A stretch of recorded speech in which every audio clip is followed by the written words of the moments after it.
This is Local 3 News at 11. Good evening. Thank you for joining us. I'm Greg Glover. And I'm Cindy Sexton. We're going to start right off the top with Chief Meteorologist David Carnes. Haven't seen any rain since I don't know when. Let's not jinx anything. How about it, Mr. Carnes? Yes. Yeah, it has been a pretty quiet night, guys. I think it's going to probably continue that way. I don't see any reason not to. Ridge cut looking good from our Doug Yates towing and recovery camera. We're looking okay out there tonight. And again, no rainfall, and that is the way it looks like it's going to be staying as we move through the overnight tonight. So temperatures nice and warm, 73 degrees right now in Chattanooga. Winds are calm, 72 in Cleveland. A little tinge of humidity in the air.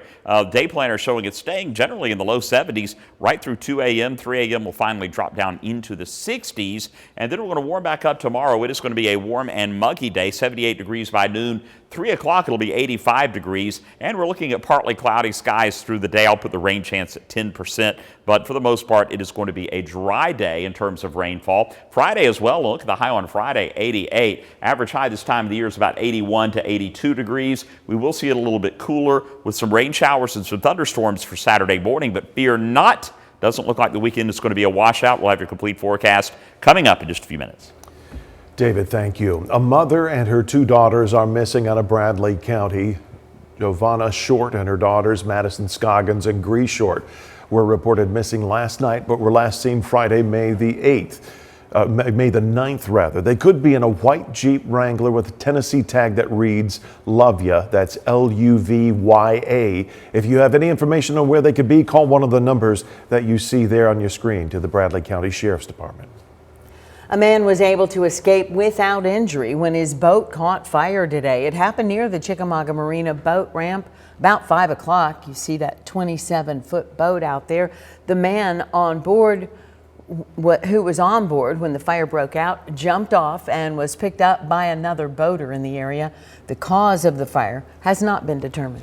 At least one person was shot today in East Chattanooga. This happened around 4 o'clock this afternoon on North Hickory Street near North Holtzclaw Avenue. We are working to learn the condition of the victim. There's a view of the scene earlier this afternoon. Police say they will release more information when it becomes available. We have new details on the 2 men killed in Sunday's horrific crash on I-75 in East Ridge. This is David Jeffrey Huggins of Dawsonville, Georgia.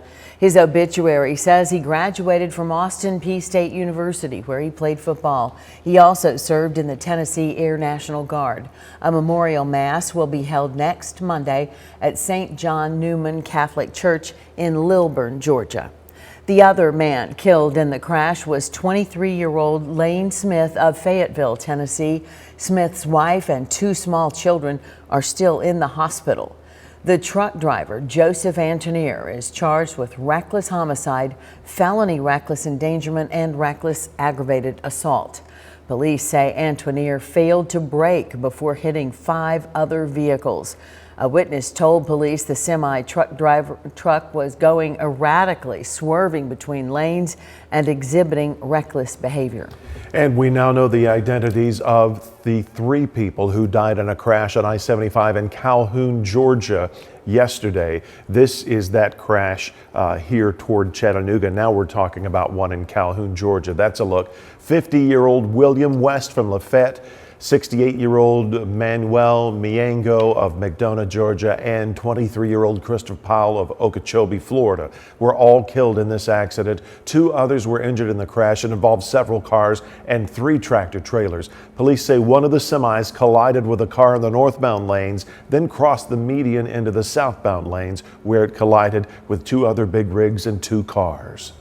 A Cleveland man charged with the murder of his ex-wife is now accused of trying to kill his mother-in-law while behind bars. Craig Liner has been in jail facing charges of first-degree murder and felony murder in the death of this woman, his ex-wife, realtor Karen Liner. A fellow inmate reported to detectives that Liner had brought up killing his mother-in-law on multiple occasions. Officials gave the inmate gear to covertly record their future interactions as an undercover hitman. Although the technology ended up glitching, deputies still had enough information to charge Liner. Still ahead on Local 3 News at 11, contractors in Nashville say they're worried about their construction workers amid raids by immigration in the Music City.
In Crime Stoppers, a credit card theft could lead you to reward cash. Our one picture of the suspect is not great, but what he's wearing may clue you into his identity.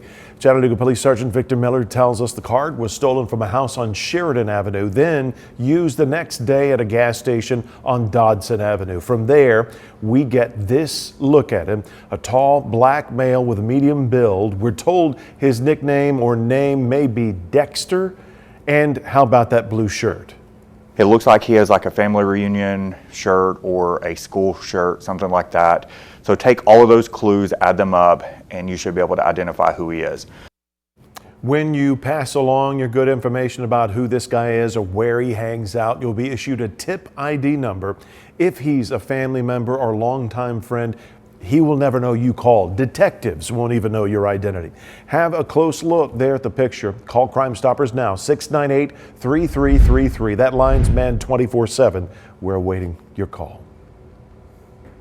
Nashville businesses are feeling the effects of ICE operations, especially in construction. Several contractors say workers are afraid to show up.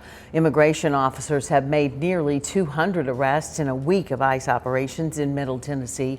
One woman says she employs people on work visas, but that wasn't enough to protect one of her workers. One of our staff members was picked up by ICE. He's like our #1 guy. He's on every job site. I tried my hardest to get in contact with him. I tried calling every lawyer in Nashville and nobody would help. She says he is just one of dozens who were detained and in some cases deported by ICE operations in Nashville. He's now back in Mexico, but his family remains in the U.S. The American Immigration Council says immigrants in Tennessee make up more than 17% of the construction workforce. Coming up on Local 3 News at 11. No, it's going to help people and it's going to change lives.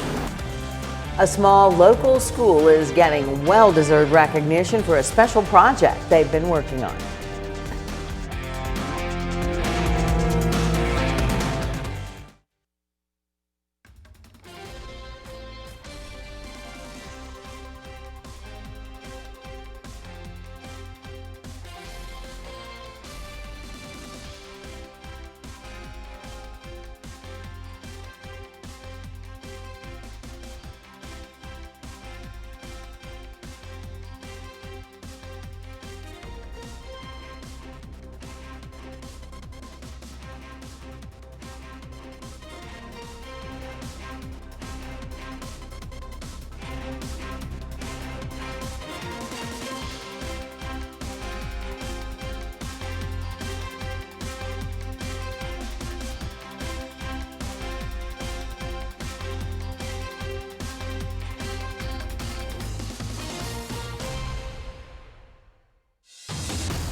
Emotions ran high today in Dalton as people gathered in protest demanding justice for Ximena Arias-Cristobal. The teenager has been in ICE custody since May 7th after she was mistakenly pulled over but arrested for driving with no license. She's now being held for living in the country illegally. Madison Sims was there to capture the scene today. She spoke with some who say the 19-year-old should be released. Nearly 200 people have lined this Dalton street, waving signs and shouting chants in support of the Dalton teen who remains in the custody of ICE. The point of all of this? To help bring her home. Our community raised her, and she belongs here with us, and we are here with her specifically today. The Whitfield County Democratic Committee held the protest just steps away from the office of Congresswoman Marjorie Taylor Greene. Committee spokesperson Cheryl Phipps says they've been protesting at Greene's office for DOJ-related concerns.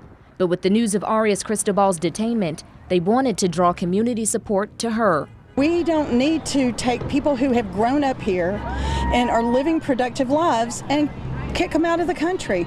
We need them here using their talents and supporting the communities that they were raised in. The Congresswoman Greene said in a statement, "While Democratic activists spend their day demonstrating, I'll stay focused on doing my job, fighting for every hardworking family in Northwest Georgia." Phipps says, "Grow a heart, have some empathy."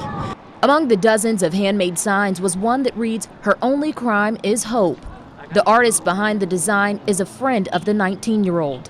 We thought that we could hopefully make the world a better place after we graduated, me through nursing and then her through something similar. And it's really devastating seeing how that opportunity was kind of taken away from her. Every time I'm on the phone with her, like, she sounds like she's okay, even after all that she's been through, like, she sounds like she's good. But I mean, that's just Ximena, you know, like, she's such a positive person, always smiling. We saw that smile in real time as her mother called to video chat with her and show her daughter all of her friends and supporters as they protested for her release. And protests aren't the only support Arias-Cristobal is receiving. Hannah Jones has known the teen for years. One day after the arrest, she started a GoFundMe to support the family. And I just thought that might be a good way to help raise a little money for them. And I did think our community would be supportive, but we had no idea to the lengths in which our community would support Ximena's cause. Jones has raised more than just a little money. They now have more than $80,000 to cover the teen's legal fees. It feels really good to have people in your community that support you, even in this horrible time. In Dalton, I'm Madison Sims, Local 3 News.